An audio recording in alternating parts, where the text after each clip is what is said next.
ಪರೀಕ್ಷೆ ನಮ್ಮ ಇಷ್ಟಕ್ಕಿಂತ ಮುಖ್ಯವಾಗಿ ನಮ್ಮ ಪಕ್ಷ ಏನು ಆದೇಶ ಮಾಡುತ್ತೆ ಅದರಂತೆ ನಾವು ಕೆಲಸ ಮಾಡೋದು ನಮ್ಮ ಕರ್ತವ್ಯ ಆಗತ್ತೆ. ಇವತ್ತು ಈ ಒಂದು ಉಪಸಭಾಪತಿ ಸ್ಥಾನಕ್ಕೆ ನನ್ನನ್ನು ಆಯ್ಕೆ ಮಾಡಿರ್ತಕ್ಕಂಥ ನಮ್ಮ ಮಾಜಿ ಅಧ್ಯಕ್ಷ ಪಕ್ಷದ ಅಧ್ಯಕ್ಷರಾದಂಥ ಶ್ರೀಮತಿ ಸೋನಿಯಾ ಗಾಂಧಿ ಅವರು ಹಾಗೂ ವಿರೋಧ ಪಕ್ಷದ ನಾಯಕರಾಗಿರ್ತಕ್ಕಂಥ ರಾಹುಲ್ ಗಾಂಧಿ ಅವರು ಮತ್ತು ನಮ್ಮ AICC ಅಧ್ಯಕ್ಷರಾಗಿರ್ತಕ್ಕಂಥ ನಮ್ಮ ರಾಜ್ಯದ ನಾಯಕರಾಗಿರ್ತಕ್ಕಂತಹ ನಮ್ಮ ಮಲ್ಲಿಕಾರ್ಜುನ್ ಖರ್ಗೆ ಜಿ ಅವರು ಹಾಗೂ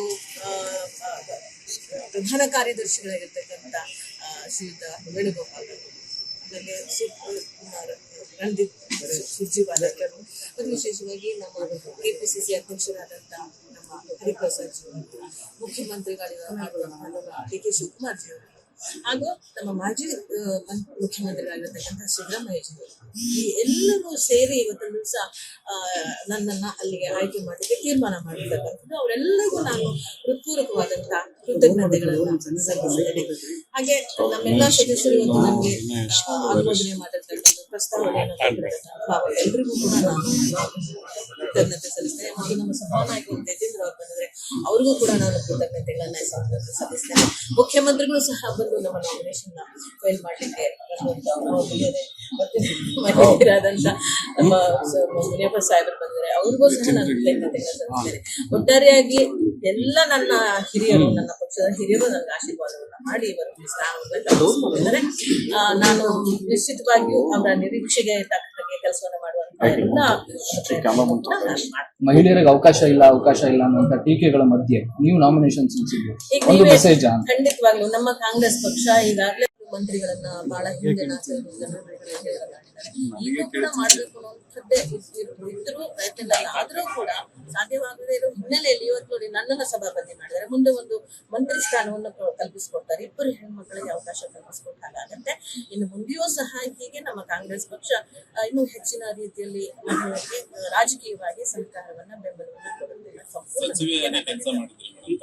ಉಪಸಭಾಪತಿ ಸ್ಥಾನಕ್ಕೆ ಏರಿದ್ದೀವಿ, ಸಚಿವ ಸ್ಥಾನ ನಿರೀಕ್ಷೆ ಇತ್ತಾ ಅಥವಾ ಉಪಸಭಾಪತಿ ಸ್ಥಾನಕ್ಕೆ ಸಮಾಧಾನ?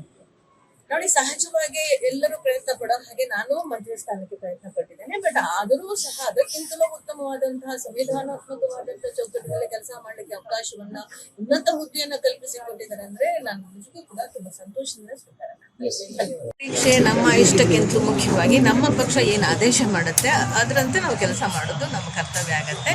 ಇವತ್ತು ಈ ಒಂದು ಉಪಸಭಾಪತಿ ಸ್ಥಾನಕ್ಕೆ ನನ್ನನ್ನು ಆಯ್ಕೆ ಮಾಡಿರ್ತಕ್ಕಂಥ ನಮ್ಮ ಮಾಜಿ ಅಧ್ಯಕ್ಷ ಪಕ್ಷದ ಅಧ್ಯಕ್ಷರಾದಂಥ ಶ್ರೀಮತಿ ಸೋನಿಯಾ ಗಾಂಧಿ ಅವರು ಹಾಗೂ ವಿರೋಧ ಪಕ್ಷದ ನಾಯಕರಾಗಿರ್ತಕ್ಕಂಥ ರಾಹುಲ್ ಗಾಂಧಿ ಅವರು ಮತ್ತು ನಮ್ಮ AICC ಅಧ್ಯಕ್ಷರಾಗಿರ್ತಕ್ಕಂಥ ನಮ್ಮ ರಾಜ್ಯದ ನಾಯಕರಾಗಿರ್ತಕ್ಕಂತಹ ನಮ್ಮ ಮಲ್ಲಿಕಾರ್ಜುನ್ ಖರ್ಗೆ ಜಿ ಅವರು ಹಾಗೂ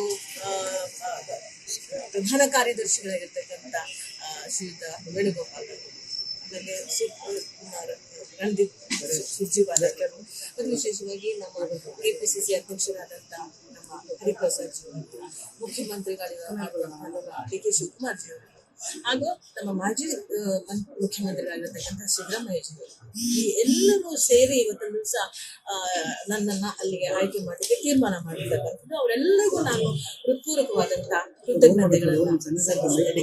ಹಾಗೆ ನಮ್ಮೆಲ್ಲ ಸದಸ್ಯರು ಇವತ್ತು ನನಗೆ ಅನುಮೋದನೆ ಮಾಡಿರ್ತಕ್ಕಂಥ ಪ್ರಸ್ತಾವನೆಯನ್ನು ಎಲ್ರಿಗೂ ಕೂಡ ನಾನು ಕೃತಜ್ಞತೆ ಸಲ್ಲಿಸ್ತೇನೆ. ಮತ್ತು ನಮ್ಮ ಸಭಾನಾಯಕರು ತೇಜೇಂದ್ರ ಅವರು ಬಂದಿದ್ರೆ ಅವ್ರಿಗೂ ಕೂಡ ನಾನು ಕೃತಜ್ಞತೆಗಳನ್ನ ಸಲ್ಲಿಸ್ತೇನೆ.